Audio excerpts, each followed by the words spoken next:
Unong yalam jong kaliang persya Dr. Mukul Sangma ulakan thoi ke Sorkar ke belayat lat ya ka jeng mon lang jong kiseng san hima Halor ka mat Lynti rel. Ulam ham ka jeng thau ke komiti jong barok kiseng san hima.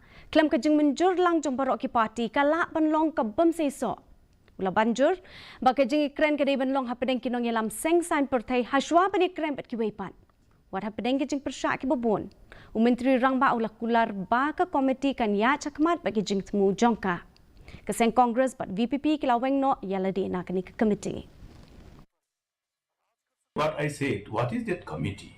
Why can't you call the leaders of the party first and sit? You have to understand who you are talking to, na?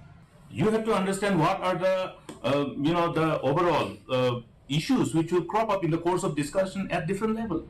When you are discussing with the political parties, then the way the discussion will unfold will be different. But when you discuss in a committee with all the stakeholders who have made their point very clear, that whole discussion will unfold into a different situation. So we have to go step by step and then understand what exactly is possibly possible. Unong yalam kaliang persya Mukul Sangma